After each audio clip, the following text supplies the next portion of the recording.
Hello बच्चों, कैसे हो आप सब। आज हम स्टार्ट करेंगे क्लास 10 साइंस में chapter number 9 heredity and evolution का लास्ट पार्ट। अगर अभी तक आपने प्रीवियस वीडियो नहीं देखा हो तो आप इस कार्ड पर क्लिक करके उसे विजिट कर सकते हैं। आज के वीडियो में अपन चैप्टर को आगे बढ़ाते हैं और अपने चैप्टर की नेक्स्ट हेडिंग लेते हैं, जो कि है ट्रेसिंग इवोल्यूशनरी रिलेशनशिप। मतलब इवोल्यूशनरी रिलेशनशिप या इवोल्यूशन कैसे हुआ, उसे कैसे ट्रेस करें, कैसे समझें और कैसे पता किया अपन ने कि इवोल्यूशन ऐसे हुआ था। तो उसको समझने के लिए अपन को 3 टॉपिक करने, होमोलोगस ऑर्गन, एनालोगस ऑर्गन और फॉसिल्स। ठीक है, अब अपन सबसे पहले अपन देखेंगे होमोलोगस और एनालोगस के बीच में डिफरेंस वो क्या होता है, और फिर अपन फॉसिल्स देखेंगे। तो होमोलोगस ऑर्गन क्या होता है? तो वो ऑर्गन, अलग अलग ऑर्गेनिज्म के बीच के वो ऑर्गन जिनका एक स्ट्रक्चर देखा जाए तो लगभग लगभग एक जैसा हो, उनका ओरिजिन सेम हो, लेकिन वो फंक्शन अलग अलग परफॉर्म करते हो, ऐसे ऑर्गन को अपन क्या कहेंगे? Homologous organ. इसको अपन एक एग्जांपल से समझते हैं, फिर वापस डेफिनेशन पे आते हैं। जैसे मान लो मैं 4 लिम्स की बात करूं। 4 लिम्स क्या होते हैं? आगे वाले पैर। देखो, ह्यूमन, लिजार्ड, फ्रॉग, बर्ड्स, ये सब जो होते हैं आपने 9th में पढ़ा होगा, टेट्रापोडा में आते हैं। मतलब इन सब में 4 पैर है, 2 पीछे और 2 आगे। लेकिन ह्यूमन अपने 4 लिम्स, जो आगे वाले पैर जो होते हैं, वो हैंड की तरह यूज करता है चीजों को पकड़ने में, ग्रेस्प करने में। लिजार्ड जो होती है वो अपने आगे वाले पैरों को लेग की तरह ही यूज करती है। लिम्स जो होते हैं आगे वाले, उन्हें रन करने के लिए, चलने के लिए, क्रॉल करने के लिए ही इस्तेमाल करती है। फ्रॉग जो होता है, उसके आगे वाले पैर जो होते हैं उसकी बॉडी को सपोर्ट करते हैं जब वो नॉर्मल बैठा होता है, और जब वो जंप करता है तो वापस जब लैंड करता है तो उसे सपोर्ट देने के काम में आते हैं। बर्ड्स जो होंगे, आपने अगर बर्ड्स को नोटिस किया हो तो उसमें 2 ही पैर दिखते हैं। आगे वाले पैर जो है उनमें विंग्स में मॉडिफिकेशन हो चुका है उनका, और वो फ्लाई करने के काम आते हैं। तो ह्यूमन, लिजार्ड, फ्रॉग और बर्ड्स, इन सब की मैं किसकी बात कर रहा हूं? 4 लिम्स की बात कर रहा हूं। और सबके 4 लिम्स में एक बेसिक स्ट्रक्चर होगा। अगर अपन इन सब का स्ट्रक्चर देखेंगे तो सबसे पहले एक बॉन होगी, उसके बाद में फिर 2 बॉन होगी, उसके बाद में आगे और छोटी छोटी सी पहले बॉन होगी, उसके बाद में डिजिट्स होंगे। मतलब एक बेसिक स्ट्रक्चर सबका एक जैसा है, कहने का मतलब है। लेकिन सब अपने अपने लिम्स को अलग अलग तरीके से इस्तेमाल कर रहे हैं। ह्यूमन जो है हैंड की तरह, लिजार्ड रन करने के लिए, फ्रॉग बॉडी सपोर्ट या जंप जब करता है तो वापस लैंड करते समय उसे सपोर्ट करने के लिए, बर्ड जो है वो फ्लाई करने के लिए। तो ये सारे ऑर्गन स्ट्रक्चर में सेम है लेकिन फंक्शन में अलग अलग है। ऐसे ऑर्गन को कहते हैं होमोलोगस ऑर्गन। तो those organ of different organism which have different function but structure और ओरिजिन क्या होना चाहिए? सेम होना चाहिए। तो those organ of different organism which have same basic structure and different function, उसे अपन क्या कहेंगे? होमोलोगस। क्या सेम है? स्ट्रक्चर सेम है, ओरिजिन सेम है। क्या अलग अलग है? फंक्शन अलग अलग है। ऐसे ऑर्गन को क्या कहते हैं? होमोलोगस। अब होमोलोगस ऑर्गन से पता क्या चलता है? होमोलोगस ऑर्गन ये बताते हैं कि ये जिन भी ऑर्गेनिज्म की बात मैंने अभी की थी, या जिन ऑर्गेनिज्म के बीच में होमोलोगस ऑर्गन होते हैं, उन सब का इवोल्यूशन एक ही ऑर्गेनिज्म से हुआ है, एक कॉमन एंसेस्टर से हुआ है। तो होमोलोगस ऑर्गन बिटवीन ऑर्गेनिज्म, जिन ऑर्गेनिज्म के बीच में होमोलोगस ऑर्गन है, वो ये शो करते हैं कि वो कॉमन एंसेस्टर से क्या हुए? डेवलप हुए। So these help to identify an evolutionary relationship. तो ये जो होमोलोगस ऑर्गन होते हैं वो इवोल्यूशनरी रिलेशनशिप को आइडेंटिफाई करने में क्या करते हैं? हेल्प करते हैं। इससे ये पता चलते हैं कि ये पर्टिकुलर ऑर्गेनिज्म जो है एक ही ऑर्गेनिज्म से क्या हुए होंगे? डेवलप हुए होंगे। एग्जाम्पल किसका लिखेंगे? 4 लिम्स ऑफ ह्यूमन, जो कि मैमल्स है। रेप्टाइल्स में अपन ने लिजार्ड लिया था, एम्फीबियंस में अपन ने फ्रॉग लिया था, और बर्ड्स, इन सबके 4 लिम्स, मतलब मैं कह रहा हूं कि 4 लिम्स है, इसका मतलब सबका स्ट्रक्चर सेम, लेकिन फंक्शन सबके क्या होंगे? अलग अलग। All have same basic structure but perform different function. ये अपने था होमोलोगस ऑर्गन के बारे में। पहले आप ये नोट कर लीजिए, फिर अपन समझेंगे एनालोगस ऑर्गन के बारे में। ठीक है, नेक्स्ट लेते हैं एनालोगस ऑर्गन। तो देखो, होमोलोगस ऑर्गन में क्या था कि ओरिजिन और जो बेसिक स्ट्रक्चर था वो सेम था और फंक्शन अलग अलग था। एनालॉगस ऑर्गन ठीक अपोजिट होगा, उसमें फंक्शन सेम होंगे लेकिन जो बेसिक स्ट्रक्चर और जो ओरिजिन है वो अलग अलग होगा। तो organ of different organism which have same function, function same है but have different basic structure and component, such organ जो होंगे वो एनालॉगस ऑर्गन कहलाएंगे। वापस रिपीट करते हैं। होमोलोगस में सेम क्या था, ओरिजिन और स्ट्रक्चर। एनालोगस में सेम क्या है, फंक्शन। होमोलोगस में डिफरेंट क्या था, फंक्शन डिफरेंट थे। एनालोगस में डिफरेंट क्या है, स्ट्रक्चर और जो ओरिजिन होगा वो अलग अलग होगा। एग्जाम्पल लेते हैं, wings of birds and bat. Bird और बैट्स के जो विंग्स है, अब दोनों का काम क्या है, दोनों फ्लाई करने में हेल्प करते हैं। Both have similar function flying, वो दोनों फ्लाई करने में हेल्प करेंगे, but their origin is different, they have different structure and component. कैसे? जो बर्ड के विंग्स जो है वो बेसिकली उनके फोर लिम्स के ऊपर बहुत सारे फेदर लगने की वजह से बने, जबकि विंग्स ऑफ बैट जो है वो बेसिकली क्या है कि उनकी जो फोर लिम्स की जो डिजिट है, जो फिंगर्स जो होती है, उन फिंगर के बीच में, ये मान लेते हैं फिंगर है, और इन फिंगर के बीच में स्किन जो है वो क्या हो गई है, स्ट्रेच हो गई। इसके बीच बीच में यहां पर स्किन जो है, जैसे ये फिंगर है, इनके बीच में स्किन आ गई, इधर स्किन आ गई, इधर स्किन आ गई, तो उसकी वजह से विंग्स लाइक स्ट्रक्चर बना। इसमें तो क्या हुआ, पूरे फोर लिम्स वाली आर्म पर क्या हो गए थे, फेदर लगने की वजह से विंग्स बने। और यहां पर क्या हुआ कि जो फिंगर्स जो है उनके बीच में स्किन के स्ट्रेच होने की वजह से वो स्किन से फेदर बना हुआ है, सॉरी विंग्स बना हुआ है। तो दोनों के विंग्स स्ट्रक्चर और ओरिजिन में अलग है, लेकिन दोनों का फंक्शन क्या है, सेम, फ्लाई करने में हेल्प करते हैं। अब एनालोगस ऑर्गन क्या शो करते हैं? होमोलोगस ऑर्गन तो ये शो कर रहे थे कि भाई जिन ऑर्गेनिज्म के बीच में होमोलोगस ऑर्गन होंगे उनका एंसेस्टर एक है। एनालोगस ऑर्गन ये शो करते हैं कि अगर अलग अलग ऑर्गेनिज्म को एक जैसे एनवायरनमेंट में रखा जाए, एक जैसी कंडीशन में सरवाइव करने के लिए रखा जाए, तो उनमें एक जैसे फंक्शन क्या हो सकते हैं, डेवलप हो सकते हैं। बैट और बर्ड्स जो दोनों हैं वो क्या करते हैं, हवा में रहते हैं, और उनका लगभग लगभग एक जैसा फंक्शन हो गया, दोनों को उड़ना होगा, और इसके लिए उन्होंने अलग अलग चीजों को एक जैसे फॉर्म में एडेप्ट किया, मतलब उड़ने के लिए विंग्स बनाए। चाहे उन्होंने अपने फोर लिम्स के ऊपर फेदर लगाकर बनाए, चाहे जो बैट जो था उसने स्किन फोल्ड को स्ट्रेच करके बनाए। तो analogous organ show same kind of adaptation when present in same environment, मतलब अलग अलग ऑर्गेनिज्म को एक जैसे एडेप्शन हो सकते हैं जब उन्हें सेम एनवायरनमेंट में रखें। नेक्स्ट जो अपना टॉपिक है वो है फॉसिल्स। तो देखो फॉसिल्स क्या होता है, फॉसिल्स आर एनी प्रिजर्व्ड, मतलब फॉसिल्स कोई भी ऐसी चीज जो बनी हुई है, क्या बनी हुई है, या तो रिमेन्स होने चाहिए किसी ऑर्गेनिज्म के, या उसका कोई इंप्रेशन, या उसके कुछ पार्ट के ट्रेसेस रह जाए। लिविंग ऑर्गेनिज्म ऑफ पास्ट जो पहले रहता था उसको अपन क्या कहेंगे, फॉसिल्स कहेंगे। एकदम सिंपल सा कंसेप्ट बताता हूं आपको फॉसिल्स का। सपोज करो कि एक कोई ऑब्जेक्ट ले अपन और उसे अपन मड में रखें, कीचड़ में या मिट्टी में रख देते हैं अपन, और उसको कंप्रेस कर दें और उस ऑब्जेक्ट को बाहर निकालेंगे। तो जब बाहर निकालेंगे तो उस ऑब्जेक्ट का शेप जो है वो मड में बन जाएगा। वो शेप इंप्रेशन हुआ, क्या हुआ, इंप्रेशन। अब दूसरा, अगर मैं किसी ऑब्जेक्ट को मड में रखूं और मड में उसका कुछ हिस्सा चला जाए और वो डिग्रेड ना हो, तो वो क्या कहलाएगा, ट्रेसेस कहलाएगा। या फिर उसकी बॉडी का, मतलब वो ऑब्जेक्ट जो है वो कोई लिविंग ऑर्गेनिज्म, उसकी बॉडी का कोई पार्ट बच जाए तो वो क्या कहलाएगा, कि रिमेन्स। ठीक है।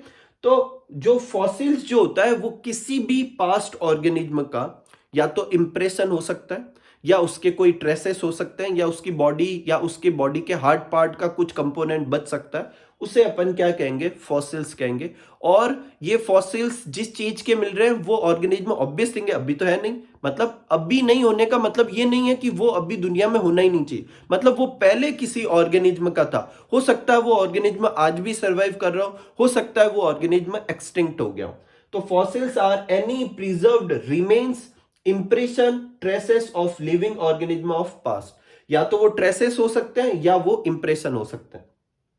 अब इसे, ये बनता कैसे है इसे समझते हैं। बुक में एक लाइन लिखी हुई है कि if a dead insect get caught in hot mud, मतलब मड के अंदर एक डेड इंसेक्ट फंस गया, ठीक है, it will not decompose quickly and the mud will harden, मतलब वो धीरे धीरे, एकदम तो डिकम्पोज नहीं होगा, ऐसा नहीं है कि वो गायब हो जाएगा, और धीरे धीरे मड जो है वो सूखने लगेगी, हार्ड होने लगेगी। And retain the impression of body part of insect, जिससे इंसेक्ट के बॉडी पार्ट के उसके ऊपर क्या बन जाएंगे, इंप्रेशन बन जाएंगे, और सच इंप्रेशन क्या कहलाता है, फॉसिल। और ये इंप्रेशन ही क्या कहलाता है, अपने फॉसिल्स। तो फॉसिल्स कैसे बनते हैं, किसी पास्ट ऑर्गेनिज्म के मरने के बाद वो जब ऐसे अर्थ के क्रस्ट में दब गया, चाहे वो मड में दबे या किसी भी चीज के नीचे, उसके या तो उसके इंप्रेशन उसके ऊपर आ जाए या उसकी बॉडी का कुछ हिस्सा वहां पर बच जाए, उसे अपन क्या कहेंगे, फॉसिल कहेंगे। अब how old the fossils are, वो फॉसिल्स कितने पुराने ये कैसे पता करें? तो ये पता करने के दो तरीके हैं, एक रिलेटिव मेथड और एक है आइसोटोप डेटिंग मेथड। पहले देखते हैं रिलेटिव मेथड। देखो सपोज करो ये अर्थ की सबसे ऊपर वाली सरफेस है और ए बी सी तीन फॉसिल्स है। अब ए फॉसिल्स देखो सबसे नीचे है, इसका क्या मतलब है कि किसी जमाने में जब ए जिंदा था तो वो ऊपर रहा होगा, फिर उसके मरने के बाद वो नीचे की तरफ दबा और टाइम के साथ वो धीरे धीरे धीरे नीचे चला गया। ऑब्वियस थिंग है, बी इसके ऊपर है तो वो उसके बाद का होगा और सी उसके भी ऊपर है मतलब वो भी उसके बाद का होगा। टाइम के साथ ए और नीचे जाएगा, बी और नीचे जाएगा, सी और नीचे जाएगा, हो सकता है कोई और लेयर बन जाए। तो इसका क्या मतलब है कि अगर मैं खुदाई करूं तो जो फॉसिल सबसे पहले मिलेगा वो सबसे नया है और जो फॉसिल्स और डीप में मिलेगा वो क्या होगा, पुराना होगा। तो अगर मैं इसी डायग्राम को समझूं तो ए सबसे बॉटम में, इसका मतलब ए सबसे पुराना फॉसिल्स है, उसके बाद बी, उसके बाद सी। ये रिलेटिव मेथड कहलाते हैं। इसमें अपन एग्जैक्ट एज नहीं बता पा रहे, अपन ये बता पा रहे हैं कि कंपेरेटिवली कौन पुराना है कौन नया। तो if we dig earth and start finding fossils, अगर अपन अर्थ को खोदें और फॉसिल्स फाइंड करने लगे, the fossils we find closer to the surface, वो फॉसिल्स जो अर्थ की सरफेस के क्लोज अपन को मिले, are more recent than fossils we find deep layer, जो फॉसिल्स अपन को और नीचे मिलेगा उसके कंपैरेटिव में वो नया है। जैसे इस डायग्राम के हिसाब से ए सबसे पुराना, फिर बी और फिर सी। तब क्या, अगर अपन को फॉसिल्स की एज पता करनी हो, अप्रॉक्स एज पता करनी हो, तब अपन क्या यूज करते हैं, आइसोटोप डेटिंग मेथड यूज करते हैं। वैसे आप सबने 9th में पढ़ा होगा आइसोटोप क्या होता है, मैं एक बार रिवाइज करवा देता हूं। आइसोटोप ऐसे एटम्स को कहते हैं जिनका एटॉमिक नंबर सेम हो, एटॉमिक मास नंबर अलग हो। जैसे कार्बन की दो फॉर्म होती है, C12 और C14। देखो एटॉमिक नंबर को जेड से डिनोट करते हैं और दोनों का एटॉमिक नंबर क्या आ रहा है, 66। लेकिन एटॉमिक मास नंबर इस वाले का है 12 और इस वाले का है 14। ऐसी चीजें क्या कहलाती है, आइसोटोप। और इन आइसोटोप में से कुछ रेडियो एक्टिव हो सकते हैं, जैसे C12 और C14 में से C12 जो है स्टेबल आइसोटोप है, मतलब वो नेचर में अपने आप डिकम्पोज नहीं होता, मतलब उसमें से कोई रेडिएशन वगैरह नहीं निकलती। और C14 जो होते हैं उसमें अपने आप रेडिएशन निकलती रहती है तो वो धीरे धीरे उसकी अमाउंट कम होती है, ऐसे को कहते हैं रेडियो एक्टिव। अब ऐसे ही किसी एलिमेंट के आइसोटोप को कंपेयर करके अपन फॉसिल्स की एज बता पाते हैं। क्योंकि अपन फॉसिल्स की एज बता रहे इसलिए डेटिंग मेथड, और किससे बता पा रहे हैं अपन, आइसोटोप से, इसलिए आइसोटोप डेटिंग मेथड। अगर वो आइसोटोप अपन कार्बन के इस्तेमाल में करें तो कार्बन डेटिंग मेथड कहलाएंगे।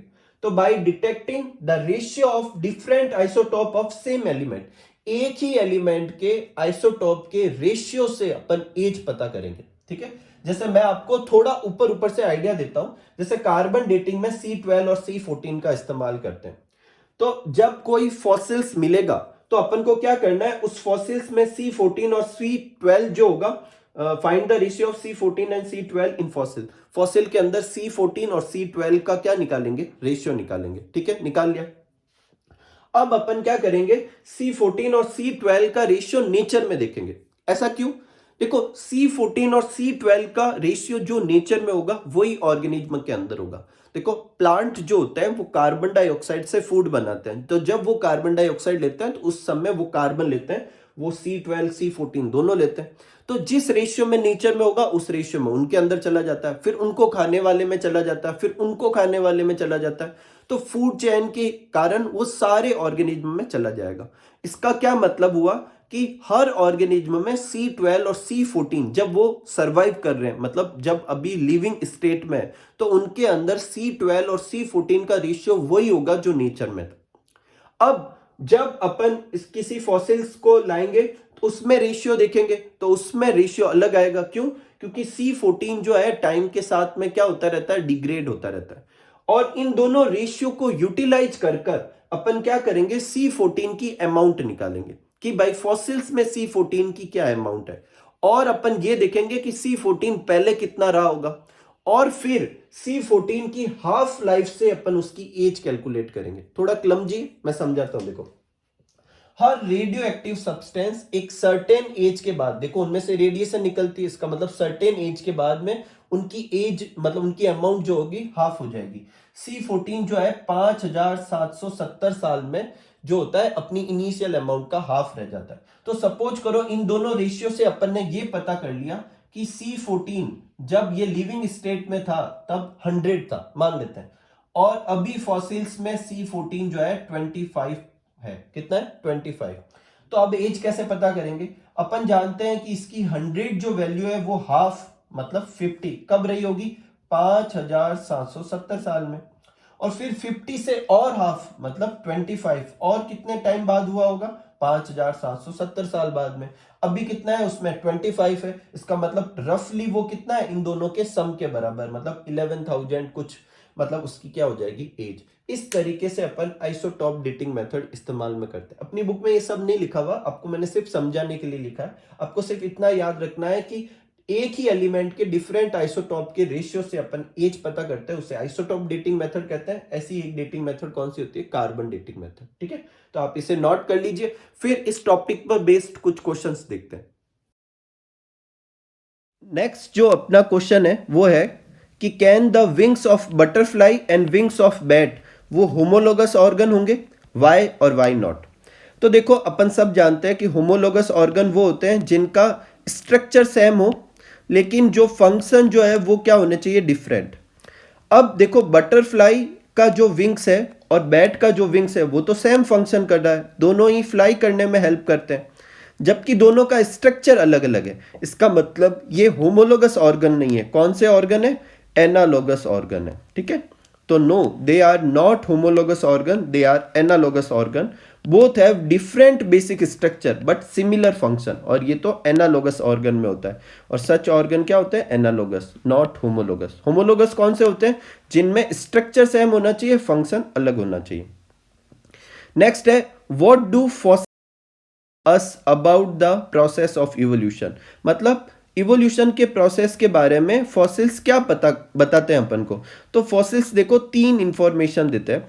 एक तो फॉसिल्स किसी भी एक्सटिंक्ट स्पीसीज के बारे में बताते हैं। अपन को कैसे पता चला कि डायनासोर होते हैं? तो अपन ने फॉसिल्स देखे उनसे तब पता किया है। फॉसिल्स जो होता है किसी भी पास्ट लाइफ और हैबिटेट के बारे में भी बताते हैं कि पहले लाइफ कैसी होती थी, किस तरह के ऑर्गेनिज्म होते थे, उस समय एनवायरनमेंट कैसा था। ठीक है, और फॉसिल्स एक एविडेंस भी देते हैं इवोल्यूशन का, और वो ये बताते हैं कि कौन सा ऑर्गेनिज्म किस ऑर्गेनिज्म से ओरिजिनेट हुआ है। They provide evidence that the present animal have originated from another one through the process of continuous evolution.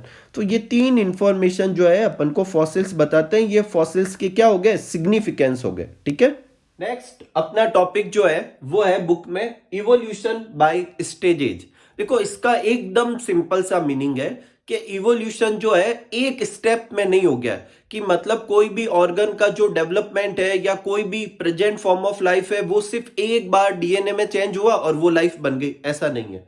तो evolution of a complex organ is not sudden, वो एकदम सडन नहीं हुआ। It occur due to minor changes in DNA, धीरे धीरे changes होते गए और फिर हुआ है। So evolution take place bit by bit over generation, धीरे धीरे वो हुआ है। अब इसको समझाने के लिए बुक में कुछ एग्जांपल्स है। पहला है इवोल्यूशन ऑफ आई। तो देखो जो अपने लिविंग ऑर्गेनिज्म है उसमें सबसे प्रिमिटिव टाइप की जो आई होती है वो एकदम एक स्पॉट होता है, जिससे सिर्फ वो ऑर्गेनिज्म क्या कर पाते हैं? ये डिटेक्ट कर पाते हैं कि आसपास लाइट है या नहीं है। वो किसी और ऑर्गेनिज्म को नहीं देख पाते, सिर्फ लाइट की प्रेजेंस को डिटेक्ट कर पाते हैं। जैसे कि अपनी बुक में प्लेनेरिया का एग्जाम्पल लिखा हुआ है। तो प्रिमिटिव आई जस्ट एक आई स्पॉट थी जिससे अपन डिटेक्ट कर पाते थे, मतलब जिससे वो ऑर्गेनिज्म डिटेक्ट कर पाता था कि सराउंडिंग में लाइट है या नहीं। फिर उससे थोड़ी और डेवलप्ड आई आई जिसे इंटरमीडिएट आई बोले, जिसे रूडिमेंट्री आई भी कह सकते हैं, जो पूरी तरीके से डेवलप नहीं है अभी। वो लाइट को डिटेक्ट तो कर ही सकती थी, साथ में एक मोजेक विजन भी देती थी। मोजेक विजन का क्या मतलब है? कि जो इमेज वो देखते थे वो उसको टुकड़ों में देखते थे, फिर उन सारे टुकड़ों को एक साथ मर्ज करके वो देख पाते थे। ऐसे विजन को क्या कहते हैं? मोजेक विजन कहते हैं। जैसे आपने वो गेम खेला होगा जिसमें बहुत सारे टुकड़े होते हैं, उनको कंबाइन करने पर एक पूरी इमेज बनती है। तो उनकी आंख में भी वैसे छोटे छोटे टुकड़े बनते हैं, फिर वो उनको कंबाइन करके एक इमेज को देख पाते हैं। फिर और डेवलप्ड आई जैसे कि अपनी आई है, एडवांस आई, ये लाइट की प्रेजेंस को भी डिटेक्ट करती है, सिंपल क्लीन विजन देती है, साथ में कलर के बारे में भी इंफॉर्मेशन बताती है, साथ में 3D इमेज बनाती है। मतलब जब अपन कोई चीज को देखते हैं तो अपन ये भी बता पाते हैं कि कौन सी चीज किसके पीछे खड़ी है, कितनी पीछे, ये भी अपन देख पाते हैं। तो अपनी आंख और ज्यादा डेवलप हो गई। All types of I in respective organism is useful, लेकिन इसका यह मतलब नहीं है कि अब प्रीमेटिव आई जो है वो कुछ काम की नहीं है। जिस ऑर्गेनिज्म में प्रीमेटिव आई थी उसमें आज भी ये यूजफुल है, और वो उसे कोई ना कोई क्या दे रही है, फिटनेस एडवांटेज दे रही है, कुछ ना कुछ उसमें एडवांटेज दे रही है, survival advantage. So each changes selected by nature. यही वजह है कि अभी भी ये सारी लाइफ जो आई की फॉर्म है अभी भी नेचर में।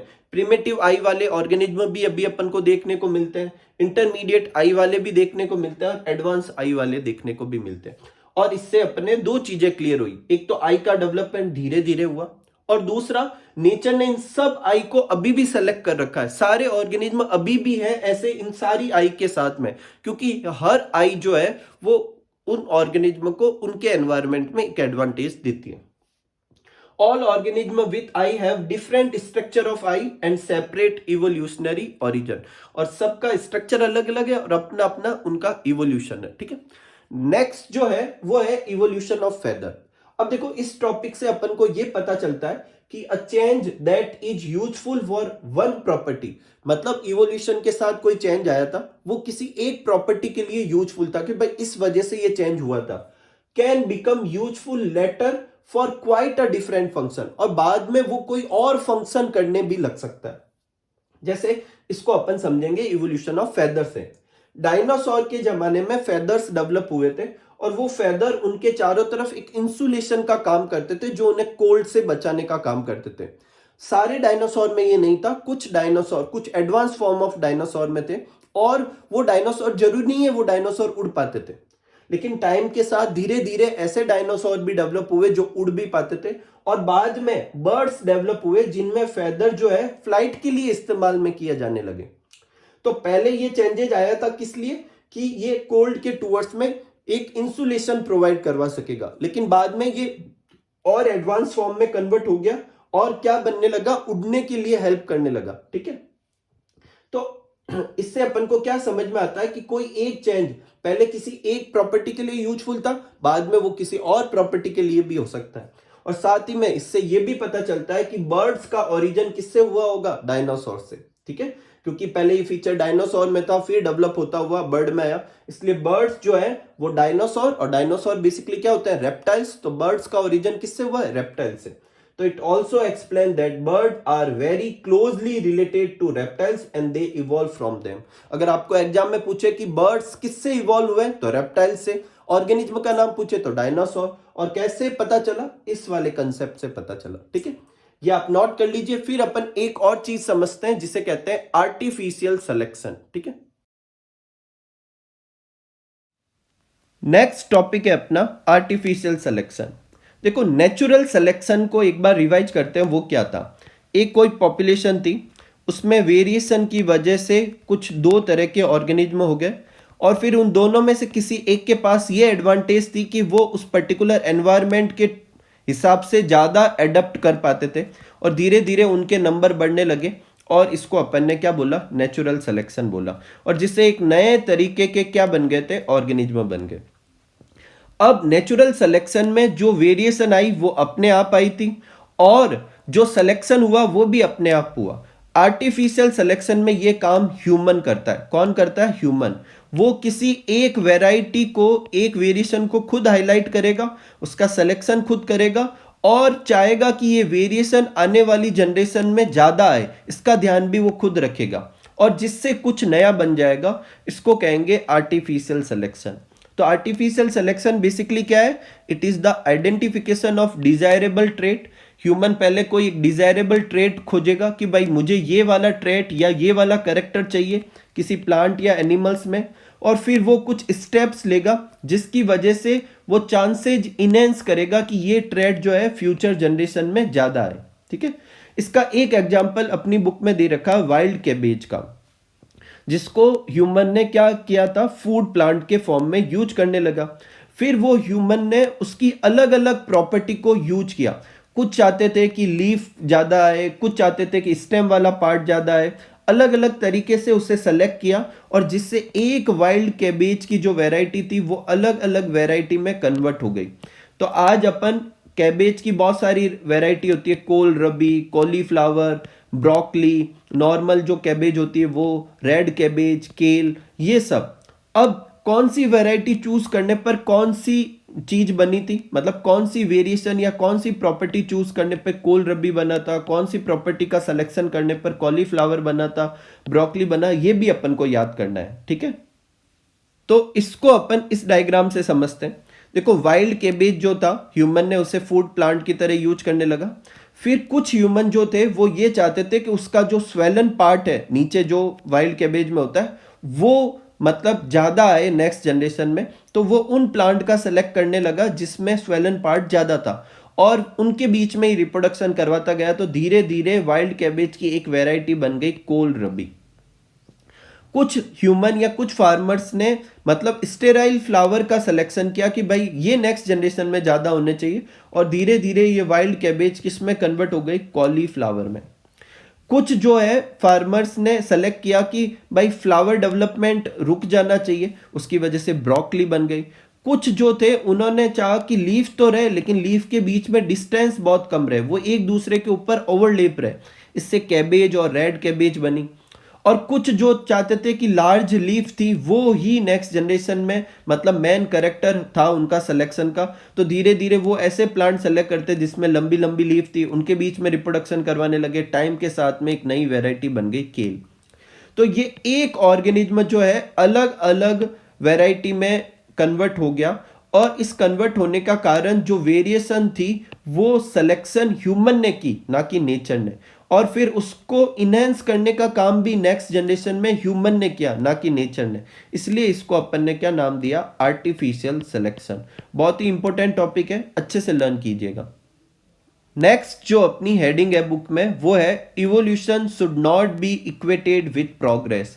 और इस टॉपिक का सिंपल सा मीनिंग है कि आपको ये नहीं समझना है कि इवोल्यूशन में जब मान लो एक स्पेसीज किसी दूसरी स्पेसीज में इवॉल्व हो गई, फिर तीसरी स्पेसीज बनी, तो इसका ये मतलब नहीं समझना है कि ये तीसरी स्पेसीज सेकंड और फर्स्ट से ज़्यादा एडवांस है और इन दोनों को ये दोनों खत्म हो जाएगी, ऐसा नहीं हुआ था। ठीक है, तो इवोल्यूशन में ऐसा बिल्कुल नहीं हुआ कि टाइम के साथ में धीरे धीरे मोर एडवांस और ऐसे समझ सकते हैं कि ज़्यादा अच्छे करेक्टर डेवलप होते गए, ऐसा कुछ नहीं हुआ। इवोल्यूशन का सिंपली मीनिंग है कि जनरेशन के साथ डाइवर्सिटी बढ़े, मतलब अलग अलग तरह के ऑर्गेनिज्म बने। ठीक है, there is a no real progress in idea of evolution, so it is not as if one species is eliminated to give rise to new one। मतलब नई स्पेसीज बनने के लिए पुरानी वाली को खत्म होना ही पड़ेगा, ऐसा कोई जरूरी नहीं है। बोथ कैन ग्रो, दोनों की दोनों ग्रो हो सकती है क्योंकि दोनों अपने अपने एनवायरमेंट में क्या होगी, अच्छी ही होगी। ठीक है, there are now two different species just due to reproductive isolation। तो फिर वो दो अलग अलग स्पेसीज क्यों हो गए, क्योंकि उन दोनों के बीच में रिप्रोडक्शन नहीं हो सकता। The only progressive trend in evolution is formation of more and more complex design। हाँ, ये कह सकते हैं कि A से अगर B बनता है और B से C बनता है तो इनमें सबसे ज्यादा कॉम्प्लेक्स कौन होगा, C, उसके बाद B और उसके बाद A। मतलब उसमें जो ऑर्गन्स वगैरह होगी उसकी कॉम्प्लेक्सिटी ज्यादा होगी, लेकिन इसका ये मतलब नहीं है कि A के पास कुछ इंफीरियर कैरेक्टर है। ठीक है, सब अपने अपने हैबिटेट के हिसाब से, अपने अपने एनवायरनमेंट के हिसाब से अच्छे ही हैं। But older and simpler design still sufficient so still survive. वो भी अच्छे ही हैं, ओल्ड जो सिंपल डिजाइन था, और वो भी सर्वाइव करेंगे। तो इवोल्यूशन क्यों हो रहा है, इसलिए नहीं हो रहा कि कोई पुरानी स्पेसीज में कुछ कमी थी उसकी वजह से नहीं बनानी है, नहीं। इसलिए इवोल्यूशन होता है ताकि और ज्यादा डाइवर्सिटी आ सके और अलग अलग तरह के ऑर्गेनिज्म आ सके। ठीक है, इस टॉपिक का सिर्फ यही मीनिंग है। एक चीज, इस वाले टॉपिक के बीच में एक लाइन दे रखी है जो आपके ट्रू फॉल्स में बन सकता है कि क्या इवोल्यूशन इस तरीके से है कि पहले एक कॉमन एंसेस्टर था, अपनी बुक में नाम नहीं लिखा हुआ, अपन सब जानते हैं मंकी, क्या उससे चिंपांजी बने और चिंपांजी से ह्यूमन बने? नहीं, ये गलत है। जो कॉमन एंसेस्टर था उससे चिंपांजी भी डेवलप हुए, उससे ह्यूमन भी डेवलप हुआ। ऐसा कहना गलत है कि ह्यूमन जो है चिंपांजी से इवॉल्व हुए। ह्यूमन और चिंपांजी बहुत सारी सिमिलरिटी शो करते हैं, लेकिन वो दोनों ही एक ही कॉमन एंसेस्टर से डेवलप हुए, ना कि ऐसा हुआ कि उस कॉमन एंसेस्टर से पहले चिंपांजी और फिर ह्यूमन का डेवलपमेंट हुआ। तो ये वाला सही है, ये वाला क्या है, रॉन्ग है। ठीक है, देखो अभी जो अपन ने टॉपिक किया उसी के ऊपर बेस्ड एक क्वेश्चन है कि इन इवोल्यूशनरी टर्म कैन वी से which among bacteria, spider, fish and chimpanzee have a better body design, कि इन चारों में से किसके पास ज्यादा अच्छी बॉडी डिजाइन है, क्यों और क्यों नहीं। तो देखो अभी अपन सब जानते हैं कि बैक्टीरिया पहले आए थे, उसके बाद स्पाइडर्स, फिर फिश और फिर चिंपांजी। लेकिन अभी अपन ने देखा इसका ये मतलब नहीं है कि बैक्टीरिया के पास कुछ कम बेसिक डिजाइन है या कम बॉडी डिजाइन में कुछ कमी है, जिस कमी को दूर करके स्पाइडर बनाया गया, उस कमी को दूर करके फिश बनी, उस कमी को दूर करके चिंपांजी। ऐसा नहीं हुआ। इवोल्यूशन सिर्फ इसलिए हुआ ताकि 4 तरह की वैरायटी बन सके। हाँ, ये कह सकते हैं कि चिंपांजी के पास सबसे कॉम्प्लेक्स बॉडी है, फिर फिश के पास, फिर स्पाइडर के पास और फिर बैक्टीरिया के पास। लेकिन ये नहीं कहेंगे कि बैक्टीरिया के पास जो सिंपल बॉडी डिजाइन है वो खराब है, वो कम एडवांस है। ऐसा नहीं है, सब अपने अपने एनवायरनमेंट के हिसाब से एडप्ट है। जैसे बैक्टीरिया जिस एनवायरनमेंट में रहता है, एक्सट्रीम हार्ड कंडीशन में भी रह सकता है, जैसे कि बहुत ज़्यादा टेम्परेचर ज़्यादा हो, बहुत ज़्यादा टेम्परेचर कम हो, ऐसे एनवायरनमेंट में भी बैक्टीरिया सर्वाइव कर सकते हैं। चिंपांजी नहीं कर पाएगा, फिश नहीं कर पाएगी, स्पाइडर नहीं कर पाएगी। इसका मतलब बैक्टीरिया के पास जो बॉडी डिजाइन है वो भी बहुत अच्छी है। देखो इतने हार्श कंडीशन में भी उसको सर्वाइव करवा पा रही है। तो इवोल्यूशनरी टर्म के हिसाब से अपन ऐसा नहीं कह सकते। So no, we can't say this all evolved according to their need to survive in their environment. They all have good body design in their habitat. Bacteria with stand with उसकी जो खुद की बॉडी डिजाइन है उसकी वजह से वो survive कर सकता है एक्सट्रीम कंडीशन में, जिसमें दूसरे नहीं कर पाते। तो अपन ये नहीं कह सकते कि इसके पास कम अच्छी बॉडी डिजाइन है, इसके पास ज़्यादा है, इसके पास ज़्यादा है। हाँ, अपन ये कह सकते हैं कि कॉम्प्लेक्सिटी चेंज हुई। चिंपांजी के पास सबसे ज़्यादा कॉम्प्लेक्स, सबसे कॉम्प्लिकेटेड बॉडी है और बैक्टीरिया के पास सबसे सिंपल है, लेकिन बेटर बॉडी डिजाइन के बारे में अपन नहीं कह सकते। ठीक है, अब अपने चैप्टर में एक लास्ट टॉपिक बचा है जो कि है ह्यूमन इवोल्यूशन, उसको करते हैं। तो चैप्टर का सबसे लास्ट टॉपिक लेते हैं जो कि है human evolution. Like all other organism, human is also a product of evolution. मतलब ह्यूमन भी इवोल्यूशन की वजह से ही डेवलप हुआ। ये जो चार्ट मैं समझा रहा हूं ये आपकी बुक में नहीं दे रखा, सिर्फ मैं आपको नॉलेज के लिए बता रहा हूं। अपन ऐसे समझ सकते हैं कि अपन मंकी से क्या हुए, ओरिजिन हुए। आप हायर क्लासेज में पढ़ेंगे मंकी से ड्रायोपिथिकस करके ऑर्गेनिज्म डेवलप हुए थे, फिर रामापिथिकस, फिर होमो हेबिलस, फिर होमो इरेक्टस। होमो इरेक्टस वो थे जो पहले ऐसे ह्यूमन लाइक ऑर्गेनिज्म थे जो सीधे खड़े हो सकते थे। फिर होमो सेपियंस जो अभी के ऑर्गेनिज्म है। तो इस तरीके से ह्यूमन का भी इवोल्यूशन धीरे धीरे बिट बाय बिट चेंजेस से हुआ। अब अपन को कैसे पता चला कि ये इवोल्यूशन हुआ, किन टूल का इस्तेमाल करके अपन ह्यूमन इवोल्यूशन की स्टडी करते हैं, ये क्वेश्चन आपके बन सकता है। तो 4 टूल्स यूज करते हैं। एक तो एक्सकेवेटिंग, मतलब खुदाई वगैरह करते हैं, उनसे चीजें मिलती है, उनसे स्टडी करते हैं। टाइम डेटिंग, मतलब एज का पता करते हैं जो खुदाई से मिला है। जैसे कि अगली है स्टडिंग ऑफ फॉसिल्स, जो फॉसिल मिलेंगे उनकी स्टडी करेंगे, उनकी एज के बारे में पता करेंगे। और डिटरमाइनिंग द डीएनए सीक्वेंस, और डीएनए सीक्वेंस से भी पता कर सकते हैं कि कौन सा पहले डेवलप हुआ था, कौन सा बाद में। इन सारी चीजों का इस्तेमाल करके अपन ह्यूमन इवोल्यूशन की स्टडी करते हैं। तो अगर एग्जाम में आपको क्वेश्चन पूछे कि कौन से टूल्स इस्तेमाल में किए जाते हैं ह्यूमन इवोल्यूशन की स्टडी के लिए, तो ये 4। नेक्स्ट है no biological basis of human races. मतलब अपन अपने आसपास देखते हैं कि ह्यूमन में भी बहुत सारी डाइवर्सिटी है। जैसे आप स्किन टोन पकड़ लीजिए कि कुछ ह्यूमन का स्किन टोन अलग होता है, बहुत लाइट होते हैं कलर में, कुछ बहुत डार्क होते हैं, कुछ अपने इंडियंस की जैसे इंटरमीडिएट कलर के होते हैं। साइज में भी काफी वैरायटी है, जो अपने नोज, आईज, इनके स्ट्रक्चर में भी काफी वैरायटी है। तो क्या ह्यूमन अलग अलग तरह के होते हैं, उन्हें अपन ह्यूमन रेस कह सकते हैं कि भाई ये रेस अलग है, ये रेस अलग है?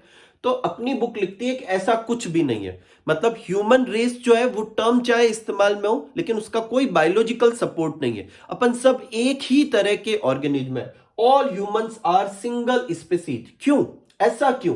इसका कारण है कि डिफरेंट फॉर्म्स जो होती है ह्यूमन की, वो सारी रिप्रोडक्टिव आइसोलेशन शो नहीं करती। उन सबके बीच में रिप्रोडक्शन हो सकता है और वो फर्टाइल ऑफ स्प्रिंग भी प्रोड्यूस कर सकते हैं।